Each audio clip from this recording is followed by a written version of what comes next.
Welcome to Iron and Ceremony, Librarius Omnis, where we explore the depths of the Black Library.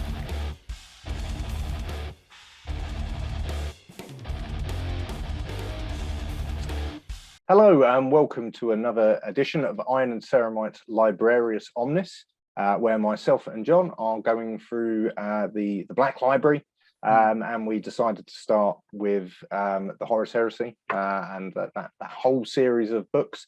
We're now up to the first anthology, Tales of Heresy. I think that is what it's called. Yeah, Tales of Heresy. Hopefully you've already seen the coverage of our first story in this, the Blood Games, which we did last time around. It could be found on the channel.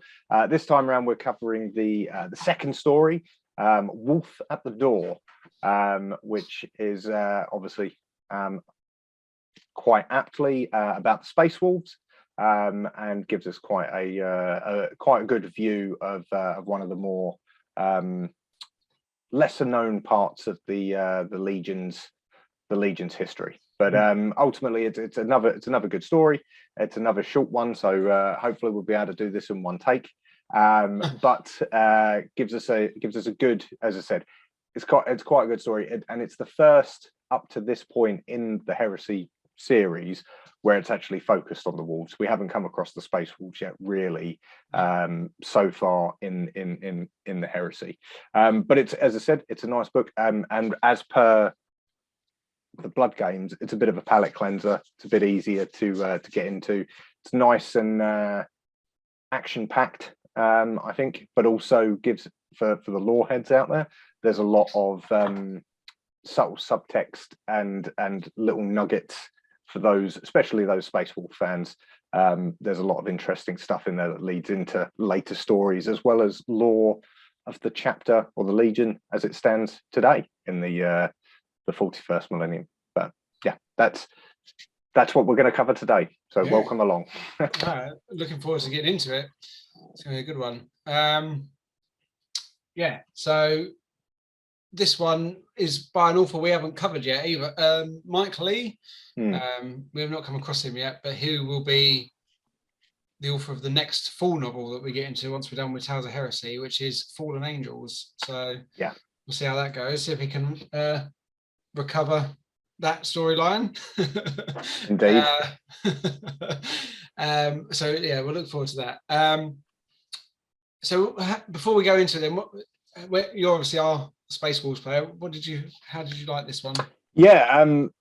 So I really like Wolf at the Door. I mean, we've talked about the Tales of Heresy anyway, that they're all pretty good. But as a Space Wolves player, someone that's played them for a long while, I really enjoyed this one. I really enjoyed as I said, the context it gives you to the Legion, a bit more of what's going on in the wider narrative. I like that actually from a point of view that it introduces more of the Xenos, because at this point in the Heresy, a lot of what we've really focused on, or has been focused on, is you do get some of the Elder in some of the stories. You get old what's his name, Eldrad, so you see a bit of the Elder, but in this one we're getting a view of what will be the effectively the Drukhari, or the Dark Elder. So we get a bit of a focus on that. I think you see that some of the complexities that come with trying to reunite the lost the lost empires of man, because they've all kind of gone their own way. They're not too far from each other, but they seem to have just diverged slightly. And as I said, you get a look at the inner workings of how the I suppose the fleets are working, even though they're getting orders, from like their Primarch, and they're being called together. There's other priorities that they're doing while they're out on this frontier, on this crusade. And then we'll go into it as we get through it. But as I said, there's nice little nuggets here, because this is dealing with the famed 13th company of the Space Wolves. And so there's a few bits and pieces that, as we go through it, are hinted at, that form part of the the lore, narrative, and fighting units of the Space Wolves as they are on the tabletop today. Well, I'm sure as we go through, we'll have a couple of tangents to Yes. go off on. Yeah. Yes, and of course, the background that I've selected today is our main protagonist, the guy with the white beard. That is Bulvi, who we will meet very shortly. Nice. So that's him. He is also featured in another book later on in the series called the 13th Wolf. Okay. I haven't got to that yet. That's where this art is from. Cool. Well, let's get into it then, shall we? Indeed. Let's do it. Okay. So this story begins on the planet Canonis, I think it says. Yeah, that's good. A world inhabited by humans before the Age of Strife. Now, a column of Imperial forces, the veterans of the Arcturan Dragoons, were slowly and purposefully making their way from the capital, which they had taken by virtue of blood and valor. And around them, they basically had the armies of the tyrants of this planet laying in waste, and they basically smashed the place to pieces on their route to conquest. And they were making their way to the mountain range known as the Elysians, where in the days of old night, the population had constructed an enormous protective vault where they had sheltered it whilst the demonic forces and warp spawn had plagued the planet. Following old night, the mountains had been turned into a luxury getaway for the planet's tyrants and leaders, and the vault upgraded and was said to be able to withstand Armageddon itself. The column of tanks and personnel carriers made their way from the ruined capital towards the Elysians, picking off any survivors that tried to flee, man, woman, or child. The mountains, however, had been all but leveled following a 6-hour orbital bombardment, and the columns of the Dragoons made their way to a plateau before disembarking, clearing the rubble and bodies away before they formed up on parade, looked to the western fringe towards this towering, featureless metal door. And just before dawn, 3 Stormbird assault craft appeared and landed on the plateau. The entrance ramp opened slowly, and the soldiers snapped to attention as the Emperor's wolves emerged onto the soil from 2 of the ships. The Astartes of the 6th Legion wore grey Mark II armor. The tech-heavy armor contrasted with the heavy warp pelts, runes, and tokens that adorned it, like space Vikings. Indeed, yep. They each carried a sword or battle axe and some sort of trophy from another triumph, mostly a skull or similar body part. But these soldiers formed up in an arrowhead, and once they were happy, they gave a silent signal. And with that, Bulvi, the Wolf Lord of the 13th Great Company and commander of the 954th Expedition, stepped onto the surface. He was followed by senior lieutenants and Wolf Guard, all of them more decorated and resplendent than the others, with bigger trophies from bigger slain enemies achieved in single combat and other wars. Bulvi and 2 others approached the massive door. Halvdan Baoli was one of them. The grizzled chief lieutenant. He'd lost an eye during a battle some time ago, and now had an augmented one in its place. And he was suspecting some sort of treachery was afoot. A very, what's the word? Suspecting, untrusting man. Indeed, yes. Using his augmetic eye to freak people out and scare people. The other man, Jurgen, he snored. Maybe they can't open the doors. Maybe the orbital bombardment has them trapped. And he laughs and asks if anyone has a shovel to get them out. The 3 of them were old men, even by Astartes standards. They had been reavers and sword brothers of Leman, King of Russ, before his true identity was revealed by the Allfather. Every warrior in the King's Hall had wanted to be elevated to fight alongside their king in the Great Crusade, but the Allfather had told them they were too old and the trials would kill them. But being stout and proud warriors, they had all wanted to do it anyway, and out of hundreds, only about 40 had actually survived. Even the Allfather had been impressed by this. In honor of the bravery, Leman Russ, who was no longer a king but a Primarch, created the 13th Company for them, and it was referred to as the Greybeards, but they prefer to be called Wolf Brothers. So while they're waiting, after a while, the huge door opened and a group of men stumbled out of the vault. Filthy and exhausted, they formed up messily until a junior officer emerged, not in much better a state, but he was able to bark some orders to straighten them up. And eventually there was about a full platoon of the tyrant's elite bodyguards formed up in front of the Astartes. Once there was 6,000 of them, 1,000 per tyrant, but not much remained. They marched towards the Astartes and one by one unbuckled their weapons, dropped them at the feet of the wolves, and turned away. The officer went last, and Bulvi asked where his commander was, and the officer told him that he shot himself shortly after the surrender was given. He returned to his men, and they sank to their knees as the surrender ceremony continued. The slaves were the next ones to leave the vault. Just as filthy as the soldiers, they carried crates and chests of treasure and plunder belonging to the tyrants. Then the daughters and wives of the tyrants came out in white robes of mourning. They came and sank to their knees a few feet away from where the wolves stood until finally the tyrants emerged. They were pale-skinned with blotchy faces and their bodies were abused by overeating, drink and drugs. The women cried as the tyrants knelt in front of the wolves, exposing their necks in preparation for their execution. And Bulvi said, "And so we meet again."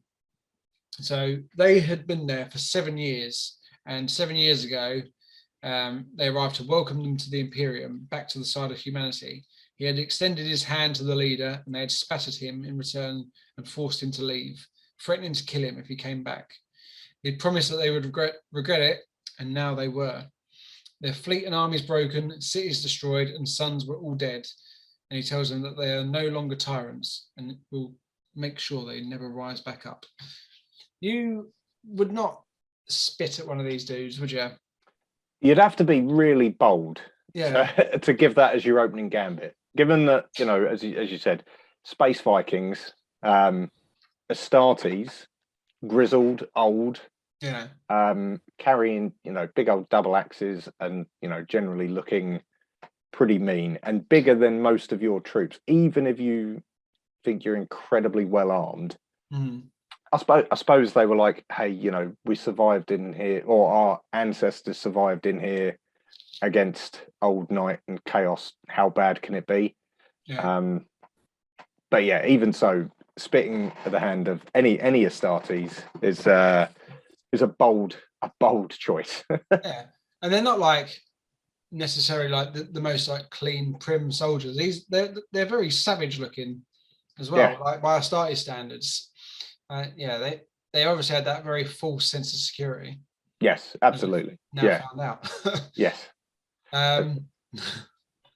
Yeah. So with that, then Jurgen and Halvdan stepped forward and removed the chains of office and ripped their robes. If it had been up to them, they would have killed them all, but the Allfather wanted them spared. He pointed to the treasure that was piled high and said to them, they will now ensure to rebuild what was lost and return items to planets they have plundered, and must ensure the sector becomes a stable part of our Imperium. The governor will be sent and assigned to watch over them, and they better not give any reason for us to return. Bulvi moved over to the slaves and told them to get up. He freed them. They're no longer slaves. You're now members of the Imperium and will never bow to another master. And with that, the three Wolf brothers turned back to their ship. Halvdan mumbled again that they should have just killed them. They're not going to learn, and we'll be back in 20 years to sort it out. But Jurgen disagreed, saying that they will still be rebuilding in 100 years, let alone 20. And Bulvi surprises them and mutters about it being a waste. So much destruction and death, all because of 6 tyrants. But they agree that the Allfather is right. Humanity must be united if they are to control the galaxy, bring peace to it. Otherwise, everything up to this point has been for nothing. You get the sense very briefly that, like, and I think it's a bit of a theme that goes on, that Bulvi really doesn't want to just start killing people for no reason.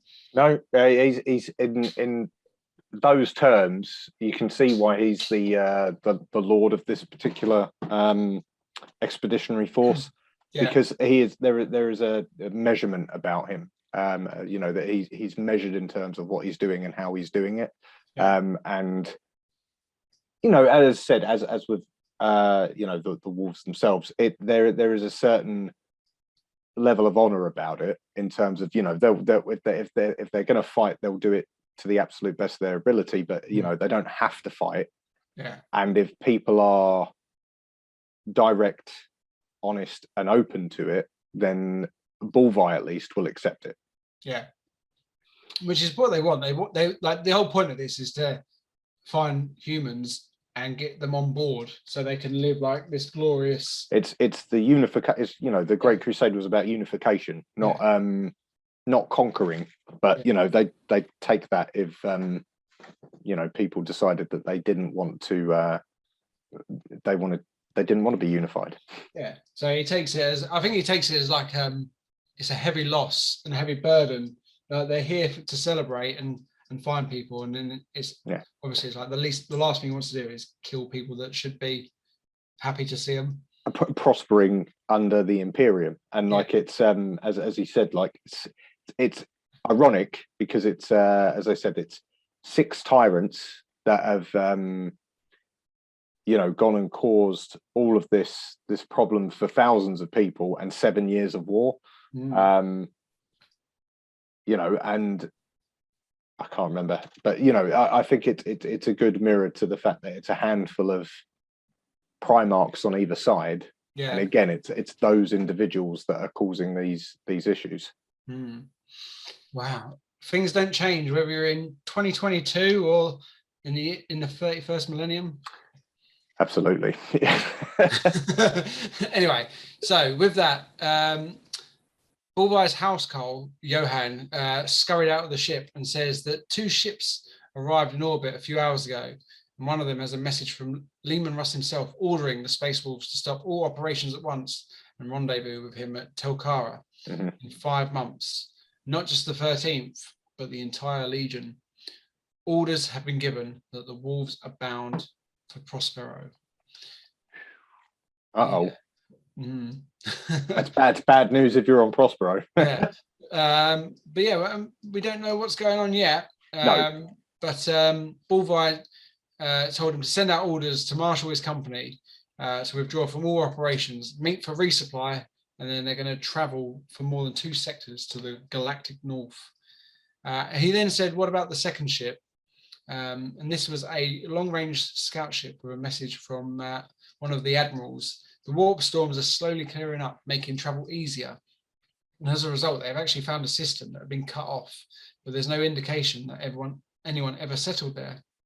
However, they have detected some Vox transmissions from one of the planets. Jurgen and Halden told the Wolf Lord to let the army deal with it. They've reclaimed every world in the sector, so what can they do? But Bulvi told them that it's time to do their duty to mankind. So we jump forward, and now Bulvi is in another Stormbird, ejecting from his flagship, the Iron Wolf, down towards a greenish yellow planet. Is this disobeying orders, or is this belaying orders? I think it's belaying them, because he does say, like, we've got, I think they have the conversations like, we've got enough time, you know, it's our duty, we'll still go and rendezvous, but while we're here, we've got to do the right thing by the tenets of the Crusade and the Allfather's wishes. So we'll just check it out, and then we'll go from there. No big deal.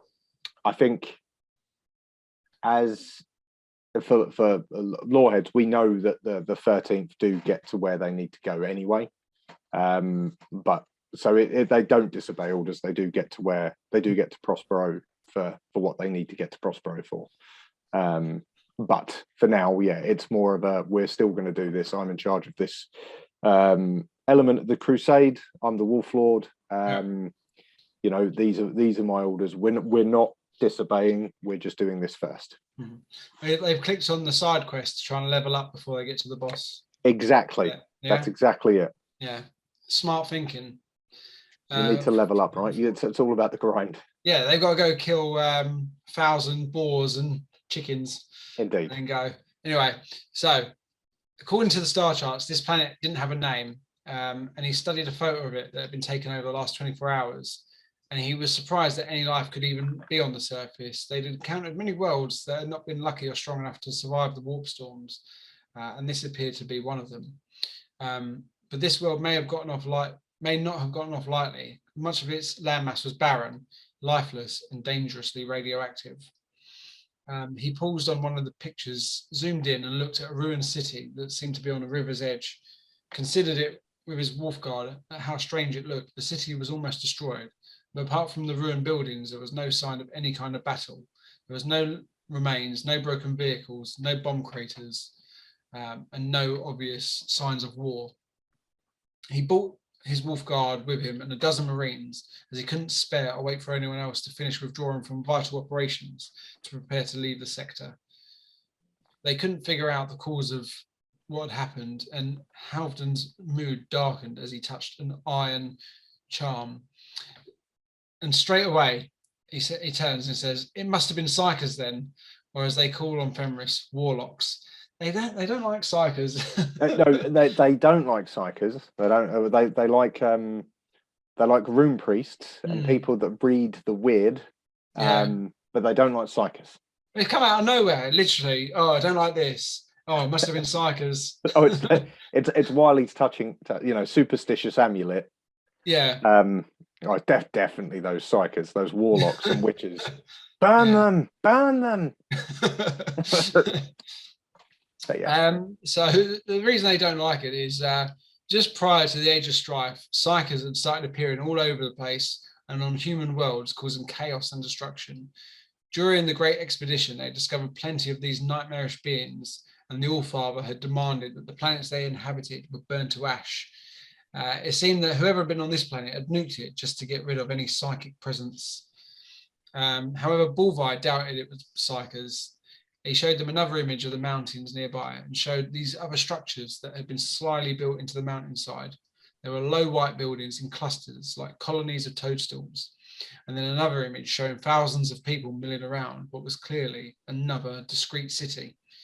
More interestingly was another structure that was more than 5,000 meters high, made of black material that reflected the light, almost making it invisible to orbiting ships, with a number of large spiked spires. No one on the Iron Wolf could identify it, hence this trip on the Stormbird for a closer look. The other two, again, suggested they abandon the mission, that we need to get to our Primarch rather than waste this time, but Bulvi reminds them that it will take at least 8 weeks for his forces to be ready to leave the system, so in that time we will make contact with the people below and bring them into the Imperium. The Stormbird circled around the city of Aneros, the home of the planet's Senate. Looking at farmers harvesting their crops and the locals staring up at them, and the herds of young-looking livestock running from the loud engines. The large Stormbird struggled to find a landing port, so settled for some open grassland. And as it landed, its thrusters set alight the bush grass, and by the time the ramp had opened, the Wolf Guard exited from a cordon around the ship. A number of dome-shaped vehicles had made their way towards them, stopping at a safe distance, whilst men and women peered at the strangers in these ships. The Wolf Lord surveyed the gathering locals and saw their looks of surprise and fear as they saw giant armoured soldiers and their massive bolt guns drew attention. "We come in peace, I promise." Definitely. They're the good guys.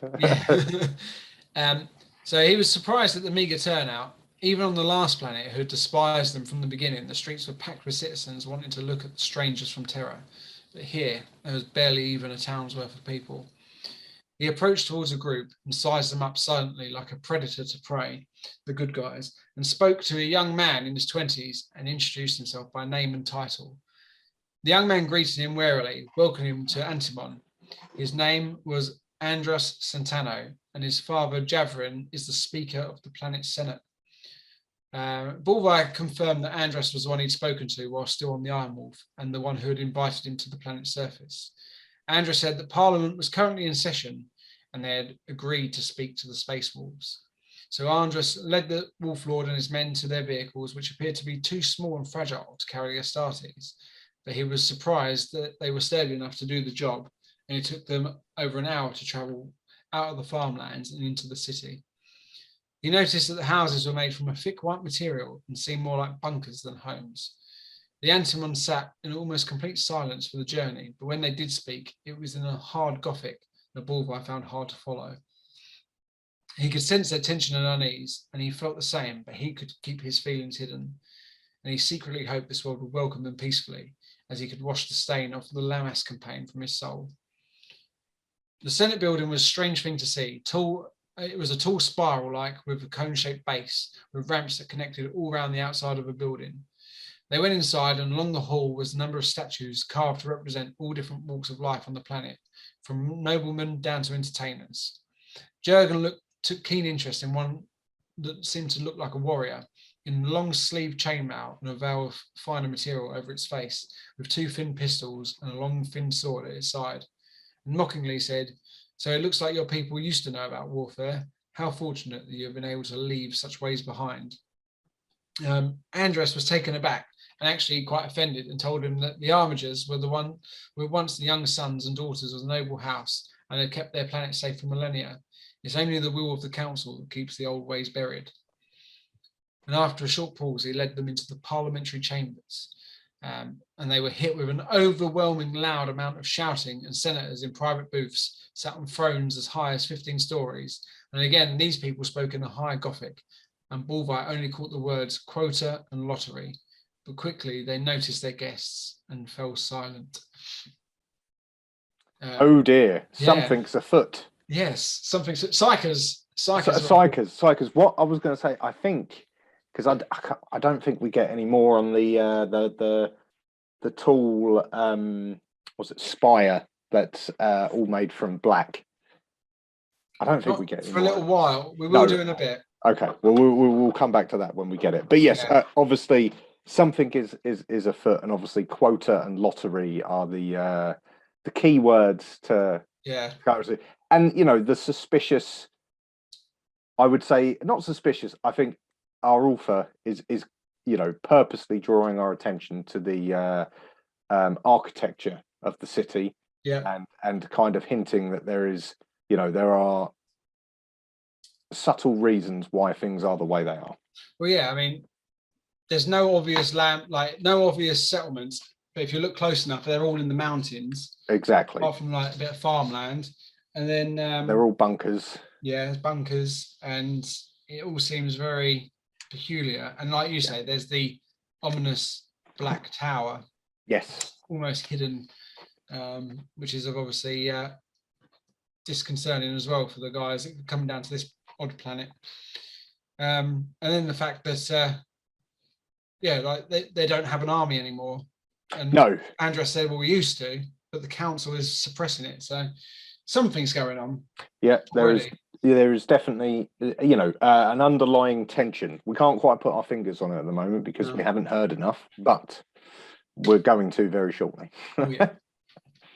So let's meet the Senate. Javerin Santano, he sat on the throne in the center, which was at the top of a long set of stairs. He did not welcome the guests, but said, "Let me begin this fast by saying my son is a fool. He is barely 25, and he is responsible for bringing these beasts among us. I only allow it now to prove that although he is credulous, the Senate is not." He looked at Bulvi and said, "Judging by the baubles hanging from your armor, you must be in charge." I like this because it says the Wolf Lord was shocked at the manner he was spoken to and was actually speechless for a moment. He managed to compose himself and suppress his rage and began introducing himself and his titles. But before he was cut off by the speaker, who did not want him to recite his petty titles. "Make your demands and go away." You just imagine like Bulvi's face. I imagine it would have been like he'd been slapped. I think if it was more comical, you can imagine it is just his mouth opening in stunned silence. Yeah. But I can imagine he's got enough composure to hold that together. Inwardly, he'll be doing that. But it talks about what's it called, Jurgen and what's his name, Halfdan. Obviously, about their reaction to this very shortly. But they're turning up thinking like, well, I wonder what we're going to find. They're met by this young dude, and they're like, okay, this is all right. This is pretty cool. We're going to go and meet the government, the council, who are expecting us by all accounts. This is what this young dude's told us. This is excellent. And then he walks in there, and he's effectively, he's just come from a 7-year campaign where he's had to, cause some problems for 6 people that spat in his hand. and now on someone's just shouting him down in his face. Nice balls, mate. It's this is not a good campaign. This is not a good subsector for Bulvi. No, but like you say, it's lucky that he is composed. A bit more measured. Because I think that everyone would be very dead very quickly otherwise. Yeah. I mean, I would even say if this had been a Primarch, like if you couldn't imagine, like even Horus, like that would be it. The what's it called? The old Mournival. Yeah. Would just be in there chopping people up. That's it. It's done. Like, yeah. I feel like I think they give you. I think they all give you that chance to sort of apologize, but then if you go for it and dig deeper, then you're going to just get yourself killed. Yeah. Especially like you say, especially you said it to a Primarch. Like, but anyway, so like you said, their reactions aren't as composed as Bulvi, because Halfdan just growls at them and goes forward, but Bulvi speaks up very quickly and says, "We're not the beasts you imagine us to be. We've journeyed across the stars to find all of humanity that was lost to us during Old Night. We're here to help you reclaim your place as rulers of the galaxy." And then he told them the tale of the rise of Old Night and man's first trips across the stars in the Age of Strife, the rise of the Emperor, the founding of the legions, and the Great Expedition, and the return of the Primarchs, and obviously now the Emperor's mission. And that is why we're here. Your isolation is now at an end. He slowly climbed the stairs and reached out his left hand to the speaker. "Take it and be in peace. The Imperium welcomes you." Jarvan got out of his seat and came down the steps towards the Wolf Lord. He looked at his hand and hissed at him, "It's all damn lies." And this is the bit I really like. Bulvi rocked back as if he had been struck, and Halfdan let out an angry roar, with Jurgen joining in, and the house erupting in shouts and screams. That's the comical bit. Like you got this big, bulky dude just rocks back in shock, like he's been just stabbed. He can't quite believe it. He's like, "Not again!" Like, come on, like shake my hand, and it all sounds very theatrical. But it's as I said, for what's his name, the speaker, and Antimon, he's it's a real red pill, blue pill moment. Yeah, and he's picked the wrong pill. Yeah, I mean, he must think he's got some big old balls though to do that. Like, to get in his face and say it as well. Well, we'll find out in a bit. I think I think less. I think it's less about the balls. I think it's more about his perceived which problem's bigger. Oh yeah. I think that's probably more where it comes from. But we'll get it. That will be revealed very shortly. Yeah. So Bulvi's got up. He's dusted himself off with his hanky. Yeah. Wiped the sweat off his brow. And everyone else has got back up. So Bulvi, he has to control himself and stops himself from ripping this old man in half. And he lets the anger pass over him because he wants cool heads to prevail and reason to come forward rather than bring more destruction onto another human world. He was about to shout for silence when an almighty boom like thunder silenced everyone. He recognized the sound of some type of high-yield ordnance deploying in the atmosphere. He voxed to the Iron Wolf, but all he got was a scrambled reply. A woman screamed and shouted, "They're here. They've come early." The senators began to flee from the room, and Jarvan said, "I knew it. You came to distract us while your soulless cronies could sweep down on us. Get out of here and don't come back, you barbarians." Bulvi turned to his men and ordered them to start making for higher ground to get hold of the Stormbird to extract them, and so they could contact the Iron Wolf for an update. He turned to Andras, who was clearly terrified, and he said, "It's the Harrowers. They've returned."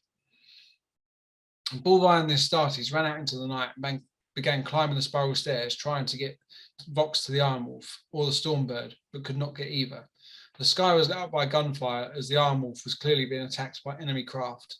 Bulvi was able to get weak connection, and someone on board said that there were at least 20 cruiser-sized ships and a dozen escorts. They were cloaked and took them by surprise, and they'd been boarded. Bulvi ordered them to break contact, get out of orbit, and get to safety. The comms failed, and after a few moments, a loud explosion and bright plasma burst was seen. And Bulvi told his men they had to assume the Iron Wolf was destroyed, before seeing that Andras had followed them up. He turned to him and said, "Who are the Harrowers?" And Andras said, "We don't know, but they return every 7 years. They used to hunt us like animals, men, women, children, especially the children. They like the way they scream. They would take people by the hundreds and torture them. But that was before the quota. A couple of generations ago, the Senate agreed to make a sacrifice. They gave up their criminals and outcasts. Everyone else hid in the bunkers and the hills, and the invaders would stay less than a year. And by the time they were done, they didn't have the energy to hunt for anybody else. The Wolf Lord recoiled in disgust and said, 'You sacrificed humans to the monsters. Why didn't you fight?' And Andras fought back and said, 'We did at first. The armigers fought back. They ambushed and killed their leader once, and the invaders returned to their ships. But they rained down death for 7 days. Most of the world was laid in ruin. The Senate then disbanded them and forbade anyone to rise arms against them again.' And then we find out that these raids have been going on for about 200 years, but every 7 years, the crime rate completely drops, and they have less and less people to offer. And that's why we have a lottery to try and bolster the numbers. But this year they've come early and we're not prepared. We don't have enough prisoners, and the civilians haven't got enough food to last them the year. And Bulvi assumed they'd come early because they'd grown bored of being handed sacrifices and felt the need to hunt again. And they watched as in the distance a number of craft landed on the tall black spires. And Andras explained that the Harrows had built these things, but their technology is borderline sorcery. And they will wait about a day, and then they'll send their first parties to the collection site, about 10 kilometers away. So, psychers it is. We were right. Clearly psychers. Psychers with a fetish issue. Yeah, a really horrible one. Yes. So Bulvi felt the urge to strangle Andras, but stopped himself. This kid wasn't responsible for what was going on. It was the Senate and leaders who had failed humanity. And he told Andras to guide him to this site. He was going to make the Xenos pay. So the following afternoon, these cargo haulers began moving from Aneros towards the collection site, which was a large flat tiled area with rows of small iron rings across it. The Space Wolves watched from some distance as the trucks lined up, and out of the driver cabs, men in padded suits carried weapon staves and emerged towards the back of the trucks. They went and began ordering the chained up prisoners out onto the floor, chaining them down to these metal hoops. The Astartes watched in disgust as Halvdan said that they would have to beat him senseless before he would allow them to chain them to these hoops. And in the distance, some resistance broke out as if they'd heard him say it. And the guards did just that to the prisoners trying to escape. And eventually all of the sacrifices were tied up as the guards drove away. The wolves had arrived the night before and prepared, stripping any ceremonial dress and smearing coal and mud on their armor to remove its shine. They were in the hills a few kilometers away and had identified where the Harrowers' landing site would be when they came to collect their bounty. Bulvi stated that this would be their kill zone, and Jurgen questioned the Wolf Lord, asking what the point of it was. This is not an Imperial world. Its leader even called you a liar. If the Xenos haven't arrived, we would have been aboard the Iron Wolf preparing to destroy them. And Bulvi agreed, but he countered that they must still serve mankind, and they will not do that by killing humans. They will do that by killing the Xenos that are here to kill humans. If we can't achieve that here, then everything we've done so far, again, will be for nothing. So, again, it's a very hard line to walk for him because, like, they're right. If it hadn't been for these guys arriving, they would already be flattening this planet, like killing what was left. You're exactly right. It is exactly that. It's a very fine line. Because that would have been, that's it. It's the flip of a coin, right? If he hadn't realised that that these Xenos were coming to cause this level of bother, this planet would have been targeted for re-education, and that would have done it. But instead, they're now being rescued. I think what's interesting, what Jurgen said, was that it was Jurgen, wasn't it? Or was it Halfdan? But he said, like, it's not an imperial planet. Yeah. So actually, they don't know. At this point, they don't know whether they are going to come on board for the big win, whether they are going to be reunified. At the moment, it is like Bulvar's gone now. Actually, there's Xenos, picking on mankind. We'll deal with that first. Only humans are allowed to kill humans, not filthy aliens. Definitely not. Definitely not. It's only post-humans as well. Not even humans, but yes. And you definitely definitely aren't allowed to kill humans if you're a human that follows chaos or a psyker. No. Only if the All-Father or the Emperor, as he's otherwise known, has given permission to do so. Yeah. But this is his opportunity to prove that they are here to help. Absolutely. So if they kill these harrowers, then maybe Antimos or Antimon, whatever it's called, will come on board. Yeah, peacefully unify. With the Great Crusade. Let's see. So the Space Wolves sat in cover, waiting for the aliens to come for their prize, which they did just after sunset. They began to descend from their spires towards the terrified prisoners. Bulvar turned to his men and said, "For Russ and the Allfather," and then he walked out of the tree line. Halfdan and Jurgen went with him, and they stopped about 10 meters from the edge of the collection site and made no attempt to conceal themselves. The prisoners that noticed them were horrified, confused, and believed that the Astartes may have come for them too.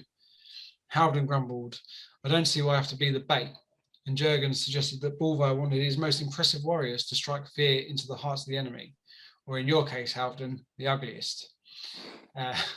And with that, the green lights began appearing on the horizon, making their way to the other edge of the collection site. The harrowers had arrived. A dozen slim jet bikes whizzed towards the Space Wolves, each with a single rider. The bikes were sleek and blade-like, with barbs protruding underneath and sharp side stabilizers. The riders were human-like, but tall and slim, wearing sleek armor in the same fashion as the bikes. The bikes whizzed past the Space Wolves, and Bulvar caught a glance of one of them, their slim, scarred, and strangely tattooed face, and its eyes were lifeless black pits. Behind the bikes came a dozen transports, crawling with warriors, eager to glimpse the new challenge waiting for them. They stopped short 100 yards, and the crew disembarked. Most of the raiders were tall.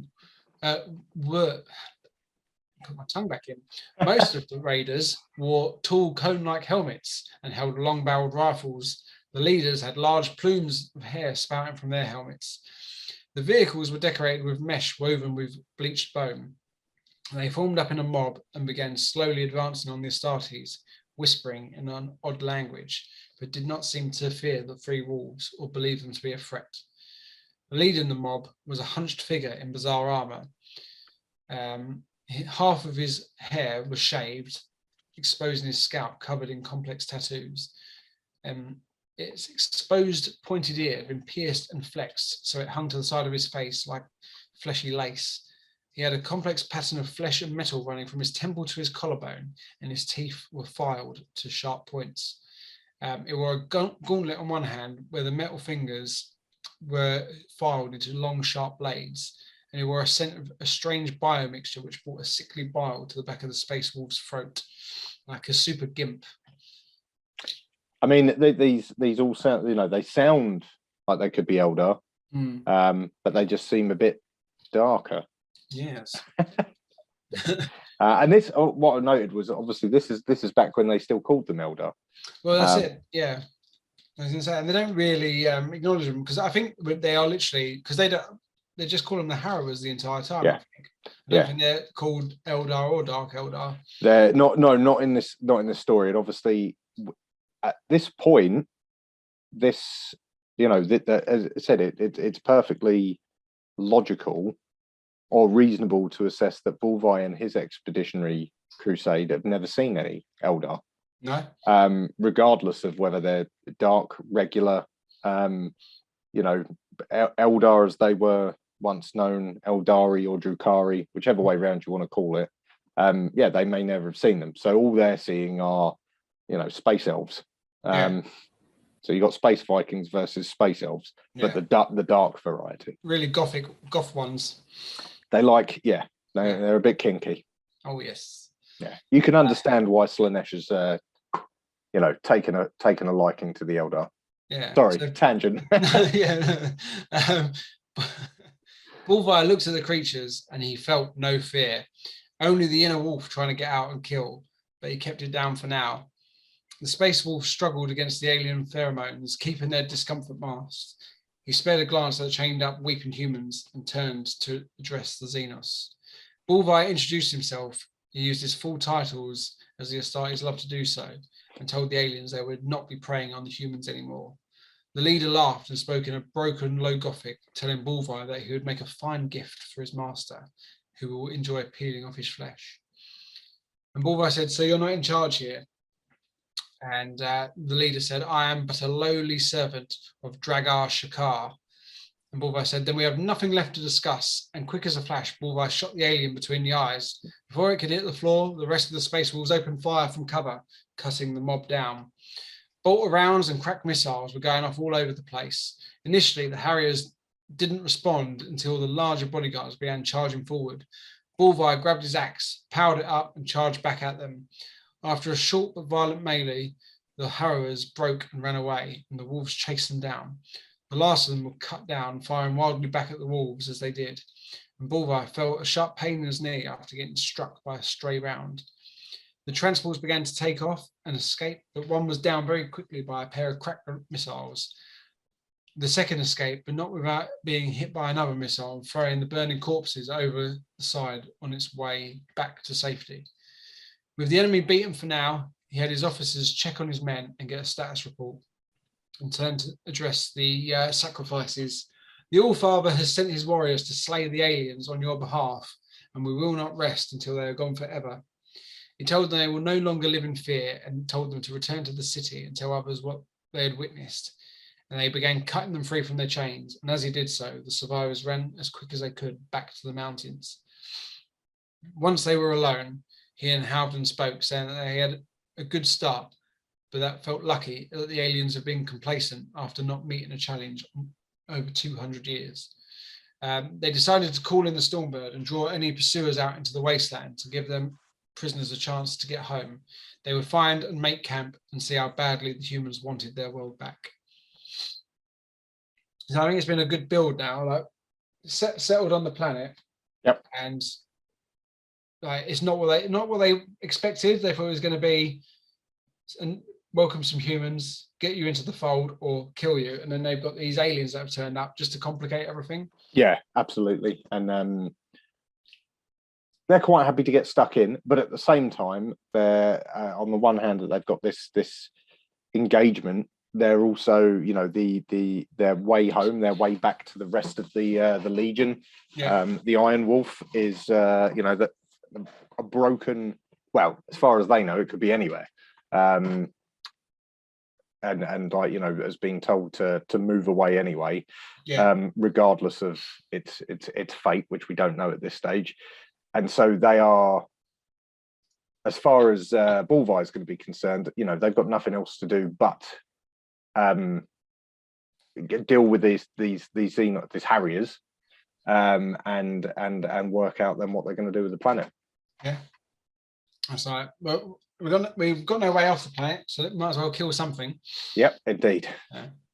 And then now we find out as well that they're 4 weeks past due with Leman Russ, and they've been on this planet for 3 months. Yeah. So this side quest has dragged out significantly. It has indeed. Yes, it's a proper sideways. Yeah. Yeah, it's not. he's going to have some apologising to do later on. Yes. Yeah. Well, I mean, yeah, it's probably going to come up in his end of year review. Sorry, no Christmas bonus.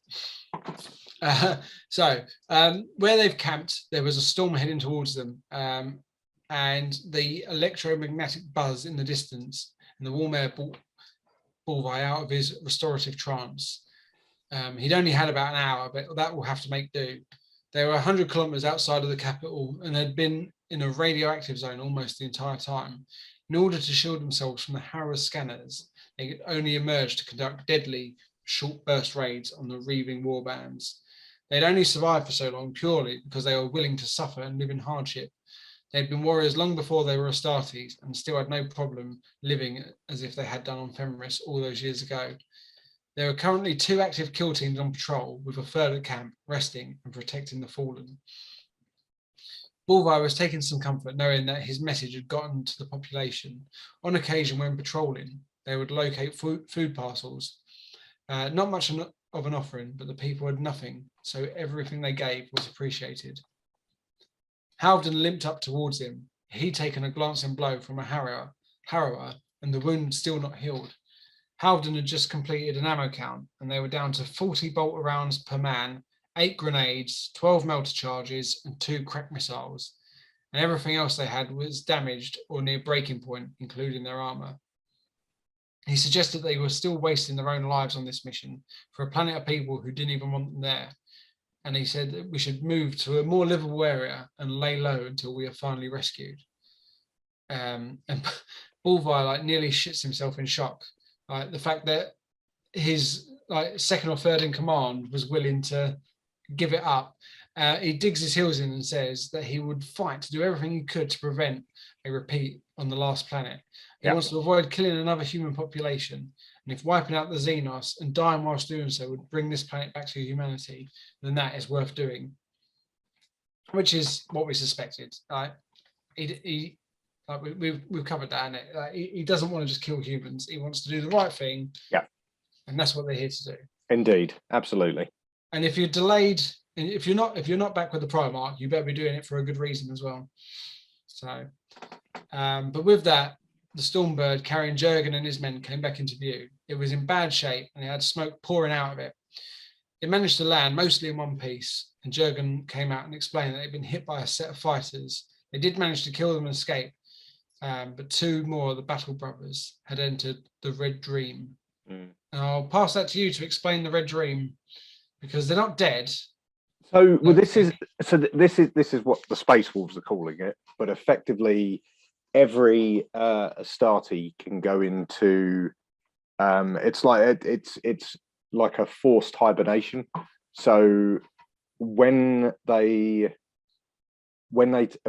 Astarte takes sufficient amount of damage but doesn't die, so it's not enough to kill them or put them in a dread, but it's enough that their body just says, right, we're shutting down and effectively going into hibernation until medical attention can be distributed. So they won't die, but they won't do anything else either. Right. So they are effectively in a form of coma. But that, if they get, you get an apothecary, what's it called, a wolf priest or whoever else, depending on which chapter or legion you're part of, then you'll be fine. But effectively, it's Astartes will go into a coma to protect themselves if they're severely damaged enough. Now, this particular group of Astartes, because they've been waging this hit and run war for, let's call it war for the past 3 months, and they've been living in a radiation zone, they're all on the edge anyway. So it's not taking as much to put them into the Red Dream. Yeah, fair enough. So, and I think they're running short of numbers as well. They are, yeah. They've got a few. They've got, like I said, they've got a few injured. Must have a good handful of them in the Red Dream.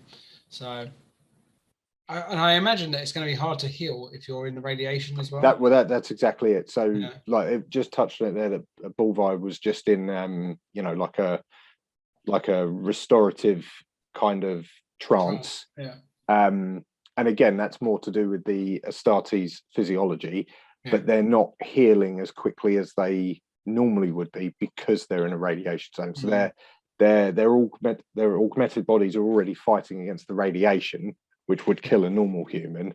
Then on top of that, they've got whatever battle wounds and so on and so forth. So it's really grinding them down.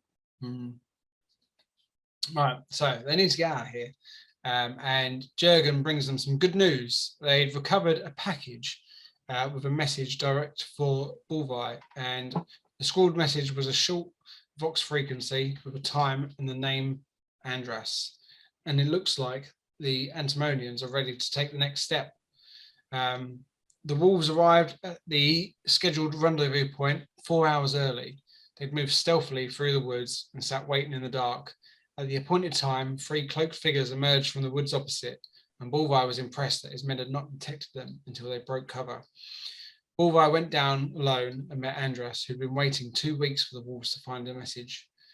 Bulvi asked why the Senate had changed their mind suddenly, and Andras said that they hadn't. The Senate was dead.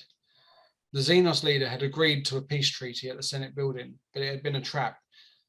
They had killed many and kidnapped and tortured the rest to death before returning to the spire. Andras and his men had been fighting the aliens inside the city and wanted to join forces with the wolves. Bulvi disappointed him when he said that it was pointless fighting them in the city at this point. Bulvi's objective was to divide the Harrowers and make them turn on each other. If they believed their leader was incapable, others would fight for his place, and there would be inner turmoil, and they could exploit that. But he added it would make things move much faster if they killed the current leader themselves and then let the other factions implode and fight amongst themselves. Andras offered to provide a transport on the condition that his men could invade the spire with them. Bulvi said thanks but no thanks, and Andras asked him how he planned to get in without him. His men had been able to learn how to use the Xenos ships over the years of studying them from shelter, and had picked up a lot of their language, and they would easily be able to use the machinery. So Bulvi relented and agreed that they could come. But first, they needed to capture a ship. Andras had been planning an ambush for some time, and he led the wolves to a burnt-out building overlooking a makeshift field base where 40 harrowers worked around several small crafts, gathering their supplies. Andras and his men left the wolves whilst they set their own plan in motion, and Andras returned a while later, and wearing their armor shined to a bright mirror sheen. He sat and told the wolf lord that they would be ready to strike shortly, and after a moment, Bulvi asked him when the wolves first arrived and held the planet. No one had replied except for Andras.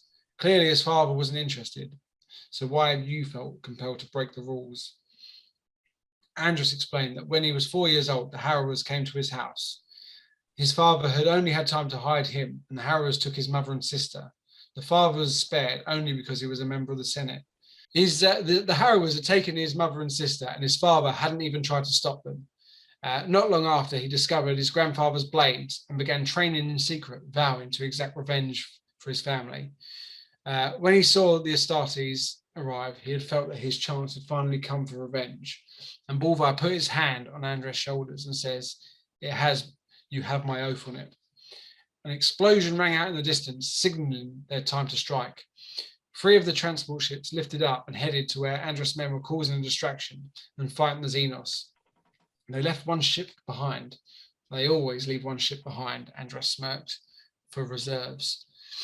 Bulvi and his men leapt up and took out the remaining 10 warriors guarding it. As they advanced, Bulvi felt the wolf inside trying to force its way out. He was able to contain it, for now. With the ship captured, the wolves and the rest of Andras' warriors boarded. The 2 who stated they could work the machine joined the wolves' pilot, who is named Ranulf, at the control system. And after a brief contemplation, they were able to get it off the ground. Bulvi ordered them to get a move on. If we don't get to that spire before they sound the alarm, we won't make it at all. Andras asked Bulvi if they could really do this. And he answered, if we can find the reactor, then we'll be able to bring down the tower. Once the leader finds out what the plan is, he will come directly to us. They arrived in an eye shot of the spire about 10 minutes later, and a hissing language came through the vox. It was a challenge that they knew they couldn't answer. Bulvi took a knee and suggested everyone do the same. And as they did, suddenly the sky lit up in a howl of energy beams. The transport took a beating, but Ranulf was expert enough to land it roughly on the pad, and the warriors evacuated onto the platform. Ranulf was ordered to stay behind and ensure the transport was ready and working so they could escape. The others made their way to a hatch and used a melter charge to blow a hole in the wall, and they entered the loading bay. The scans they had showed them that the reactors were about 700 meters away, and they had to fight their way through the corridors, breaking through hatch after hatch. They also noticed that the walls and almost every surface was etched in strange but graceful carvings bathed in an eerie purple glow. Eventually, they knew they were close when they burst through to a room with at least 50 Xenos warriors waiting for them. The two wolves on point took a shower of splintering rounds, but their armor held up, and they charged into the massive bodies, making room for the rest to follow. By the time they hacked their way in through the room and killed all the defenders, one of Andrus' men lay dead. All the wolves lived, but they were all covered in minor wounds. They pressed forward. They emerged into a huge cavernous chamber with 3 large archways leading outwards, and the lines walled with control units. In the center, suspended in a complex web structure, was an enormous spindle-shaped crystal. The feeling of ambient power radiated over the warriors. They'd found the reactor core. Halvdan went and set the remaining 2 charges against the structure, where he thought they could do the most damage and hoped it would be enough. As they were preparing to leave, the counter-attack came from 3 sides at once. Most of them managed to get into cover, but Bulvar had still been in the open and moving to one side when it started. Heavy armored warriors burst into the room, pushing the Antimonians back and coming face to face with the wolves. 2 of the guards on the door were killed, one by a purple beam of energy, likely from a sniper, which burnt through his torso, and the other was killed by a warrior in black armor armed with electrified glaives, which cracked blue waves of electricity. The wolves with them were then driven backwards, and in the gap emerged a tall, thin figure wearing intricate armor and wreathed in swirling purple energy. King of the Psychers. It sounds like a psyker to me. Yeah. It held a long curved black blade in one hand and a long barreled pistol in the other. Its hair was hanging loosely past his shoulders, but its face. That's what made Bulvar stop for a moment and feel a sickening chill in its body. It didn't really have a face, more like it had many faces. It wore a hollow mask which twisted in the features of men and women and children alike.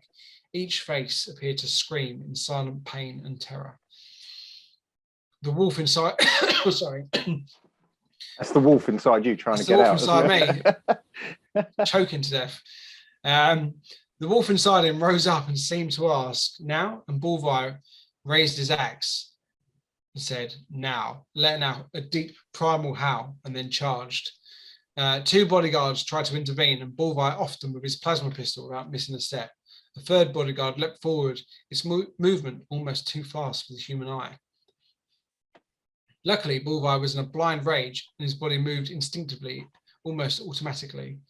He swept the Xenos blade aside and removed the alien's head. The chieftain stood waiting for him, its weapon still loose by its side. Using his momentum, Bulvar swung a blow that would have cut anything clean in half, but he felt a jarring pain when his axe hit a reflector field. He would have died then and there if it wasn't for a fierce warrior named Lars. He hurled himself at the chieftain, and in return, it swiped his blade and took off Lars's head. Bulvar was enraged, and he set out a flurry of killing blows, each deflected, and the alien jumped back laughing with glee. Bulvar fired his plasma pistol, but the round dissolved within the shield. Another bodyguard piled into Bulvar, taking him down to the floor. It was about to skewer him with its weapon, but a pistol shot rang out, and it collapsed as Andrus was stood behind, and two of his men charged the chieftain. And then Andrus joined in and fought 3 to 1. The Antimonians had their own reflector shields, keeping them from being killed instantly. Bulvar managed to get back up and surveyed the battle. Many of his men had given in to the Wolfen and were in killing frenzies. However, the stream of Xenos was not slowing. The chieftain was now so intent on killing Andrus, it failed to see Bulvar charge at him, this time pushing his body through the reflector shield, which penetrated his armor like ice. But he persisted. The alien took notice and screamed curses at him. Bulvar grabbed it by the throat and threw it at the reactor core. As its reflector hit the core, the chieftain was vaporized instantly. The harrowers paused and backed off, and then came an almighty groan from the reactor that sent them fleeing in fear.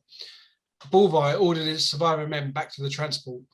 5 of Andrus's men and 2 wolves lay dead, and they gathered the bodies and fled.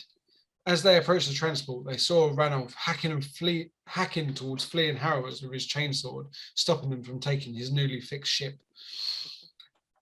They boarded and took off in a hurry, and as they took to the air, the spire lit up from within, and a chain of explosions started to bring it down. It fell like a tree, and when it hit the floor, shattered into pieces, sending debris out for miles in every direction. The force of the explosion sent Bulvar's transport spinning through the air, and only Ranulph's skills kept them from crashing to their death, managing to land somewhat in one piece. What now? Asked Andros. We head back to Oneros. Either they will start fighting amongst themselves, or we will have visitors shortly. Throughout the morning, the citizens watched from their shelters as the Harrow's ship took to the skies and disappeared into space. Bulvi and Andros led their men to the Senate building to await their fate. As evening set, the warriors ate and drank and enjoyed their fellowship as new battle brothers. They waited for an attack, but as night fell, there was nothing. They couldn't even detect the ships in the upper atmosphere anymore. It seemed as if they were gone. The next morning, Bulvi's Vox jumped to life. Fenris, this is Stormblade. Are you receiving? Bulvi answered eagerly, asking what the ship's status was, and the voice that came back informed him that a battle group arrived 20 hours ago and found the fleet of Xenos ships fleeing. They inflicted heavy losses, and the surviving Xenos have fled to the edge of the system. Bulvi saw that his battle brothers staring, waiting for the news, and he told them the battle group had broken the Xenos and Antimon is now free. And everyone broke out into thunderous cheers, and they all lived happily ever after. Sort of. Good guys. The good guys win. Yay! Good guys win. Good guys win. Andros clapped Bulvi on the back. We owe you more than we can ever repay you. This will be known as the day of our deliverance. And Bulvi shook his head. There's no debt between us, brother. Just serve the All-Father faithfully in the years to come and give your dues to the Imperium. That is thanks enough. And Andros' smile left him, and he said, I don't understand. And Bulvi laughed, said, there's nothing to worry about this moment. It will be months before the Imperium can send representatives here and begin integrating your world. For now, you shall restore your Senate. The Imperial Governor will need their support when he is put in place. Then the real work can begin. Andros' arm fell from Bulvi to his side. There's been a misunderstanding. We have no intention of joining your Imperium, especially as we have just regained our freedom. And Bulvi's heart turned to lead, and everyone felt the air change and the tension grow. Oh dear. The Wolf Lord paused, desperate to say the right thing. Listen to me. I came here because the Imperium needs every human world it can get. We need to rebuild what was lost. There are other alien races out there that want to wipe us out. Surely you and your people understand that better than most. He took a step forward and extended his hand. We must be united, my brother. An age of glory awaits you. All you have to do is take my hand. Andros fought back the anger in his voice. How could you say this to me? You told me a life not worth fighting for is not a wife worth living at all. Antimon is free, and the Armigers will protect it. And Bulvi shook his head sadly. Please, I ask you one more time to join me. Andros' tone hardened. He said, I will fight you if I have to. Bulvi's hand fell heavily to his side. Very well, brother. So be it. Andros never had time to register the axe blow that ended his life. A split second later, gunfire rang out, and the shocked Armigers fell dead. Bulvi watched their blood pool for a long time until his vox crackled again, asking for his instruction. He replied, this world has refused compliance. Begin combat operations at once. With heavy footsteps, he walked bloody footprints up the steps of the speaker's chair and sat there with a heavy heart. Outside, the people of Antimon were rejoicing in the streets, celebrating their deliverance. Then the bombs began to fall. The end. Shit. Yeah, you really feel for Bulvi because he's tried everything and he's like, come on. Like, and it, like, you know, there've been plenty of other people, like, as I said, there's that nobility in him, like that kind of born in battle where he's like, come on, we've fought for this together, brother. Like, yeah.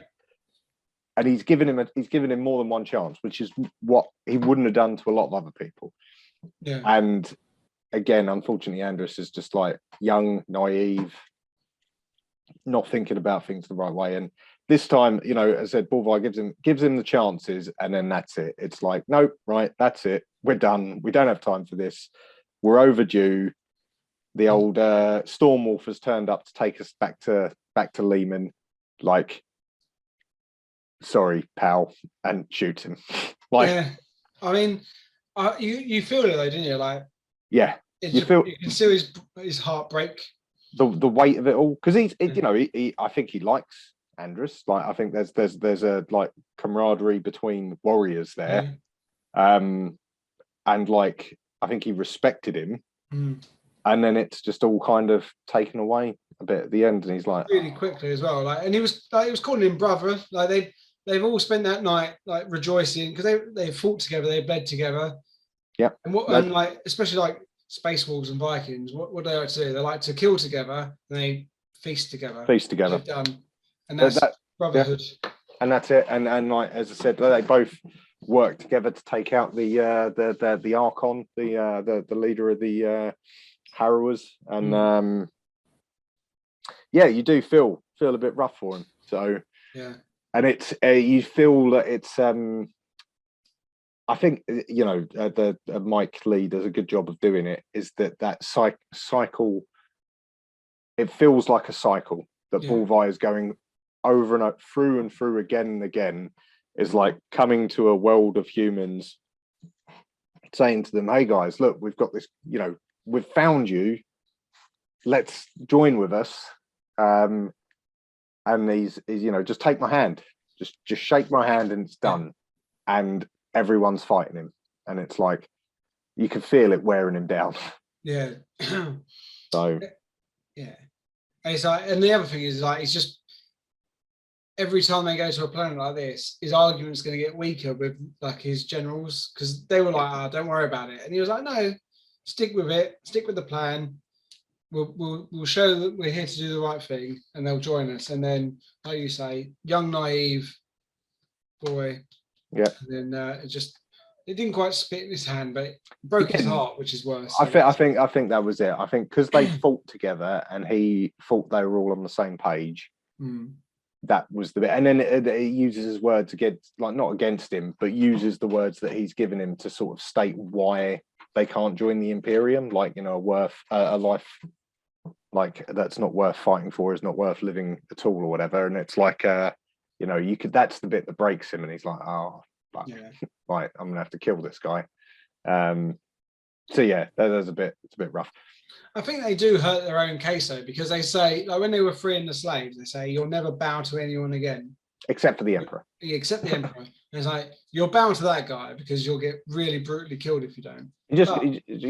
Rather than bowing to 6 guys or several chains of people, it's just one guy. Guy. That's it. One guy. It's definitely not a dictator. No. No he's one not said going that. to turn your planet into a giant factory. Yeah, I mean, it depends what your planet's good for, but yeah, it will be something. Yeah, but whatever. He's the Emperor, not a dictator. I mean, yeah, very clear. He's the good guy. He's the good. We're the good guys. We're the good guys. I also think as well, they come to these planets and they send modified giant warriors down to the planet to say, we're friendly, join us. Maybe they should start sending, like, maybe they do in some cases, send more humans down first. I think they've said it before, right? Like, they'll be like, just let the Imperial Guard do it. We don't need to be here. We're the Space Marines. We should only be for, like, the top tier compliance campaigns, the real sticky stuff, where we need to come in, make a planet compliant, and disappear again. Leave the Imperial Guard to do this. I would imagine that they have less success. Well, I don't know. You don't know. Maybe they have more success. I would imagine what probably happens is it's easier to turn down a standard human than it is a 8-foot super soldier. But then at the same time, I bet they get more, guerrilla uprisings, which we've seen in some of the other books as well. I think every legion has its way of dealing with it. Some of them don't even extend the hand. They're just like, we're going to make you compliant, and that's it. So whoever's left can join in. Yeah, exactly. And that, we'll see how that goes. What I did like about this is so it's quite interesting for, as I said, for those into any of the lore of the Space Wolves in particular. But this group of the Wolves, the 13th, are all the older sword brothers of Leman's drinking hall or King's Hall before. So they were all too old they all shouldn't have gone through the transformation process. They all did, and more of them than they expected survived. Yeah. But they all so at this point they call it the gift of the Wolfen. So a gift that's given by Russ's genetic heritage and the Allfather. And what's interesting is that you see it in this battle is that they get taken over by it, and Bulvi himself lets it out. Yeah. But then reins it back in again. So it's not like the current day law is that it's the curse of the Wolfen. It's not controllable. It changes you into this slavering beast. These guys in the 13th Great Company, they are able to a degree control it. They can use it in battle rather than being fully transformed, which is interesting. And the 13th, so now we're going to get into it. The 13th are the Wolven that are on the tabletop now. The units of Wolven that you have now are made up of the rediscovered 13th Great Company, who went into the warp and were discovered, several millennia later. Like, they didn't know who they were. They were like these slavering beasts, but they had remnants of power armor and markings of the 13th Great Company, and they'd gone into the warp and they came back out again. And that's where the Wolven of the Space Wolves chapter are from. So when are we going to get to that? Is that heresy or is that something else? So it starts in the heresy. So that's why the part of Prospero is interesting, and how I know that they get there, because it's, so again, spoiler alert, but we'll come to it. But so at the end of the burning of Prospero, the 13th Company, or 13th Great Company, continued to pursue the Thousand Sons into the warp, whereas the rest of the companies do not. And that's where they disappear. And then obviously they come back at a later point. But that's it. So it's interesting. Bulvi as a character is, like, it's not like you get a Wolven Bulvi or anything like that. But that's one of the pieces that the Wolven rediscovered. Wolf priests, Ulrich the Slayer's involved, and they're all bearing markings of the 13th Great Company, which went into the warp after the Thousand Sons. So as I said, it's a nice little nugget for anyone that follows those sort of two legions storied history, as it were. Nice. Well, I look forward to getting to that whenever we get to that. Well, it's not too far off. As I said, I think this next set of books, which I've only read a couple of, but the next sort of 10, it's like with because we've kind of been like slowing down a little bit. We had lengthier ones, then we've got this, which is kind of a nice break, like a bit of a palate cleanser. And then we get into the same sort of feeling of the 10 before. We have a Dark Angels one, we'll deal with that. But then you get like you get some really, really good stories with like as I said, the Prospero piece, and then also the First Heretics coming up as well. So you've got a bit of Lorgar shenanigans, which is also quite interesting as well, because obviously we're dealing early enough on with a lot of how different legions deal with compliance. And it's interesting because, as I said, none of them have quite got it right. And they all have their own problems with how they wage their wars of compliance, as it were. But it's interesting to see this side of the Wolves and the 13th Great Company, which, as I said, is not really talked of in modern law in the chapter, because they're kind of, they were lost, but they found them again. I really enjoyed that though. That was good. Not like I say, first good look at the Space Wolves in their own little book, and from what you've told me, it's leading on to good things. So I think it's a nice jumping point for when you get into that. So the next book is the Word Bearers, isn't it? Signs of the Storm. It is, So that's going to be good. And again, like you said, everyone does compliance differently. And I think that's going to set this next book into motion. So Indeed. we'll get to that on the next episode. So we'll wrap it up and say thanks for joining us. I hope you liked it. Let us know what you thought about the episode. There's all the bits and pieces. If you're listening rather than watching, join us on Instagram. That's where we do most of our business, as well as YouTube. Stick Iron and Ceramite into Google and we'll come up on all the normal places. You can play with us on combat cards, and if you're doing your shopping for your hobby stuff, click on our Element Games link, get your discount that they give you anyway, and it helps the channel out because you would have seen our giveaway that's just gone on. So our winner should be announced by now, and a gift will be on its way to some lucky person. So look forward to finishing that. But thank you very much, and we'll see you on the next one. See you later.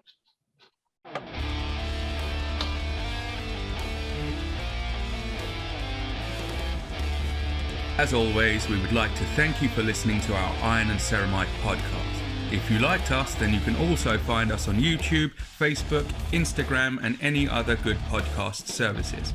Just remember, in the grim darkness of the far future, there is only war.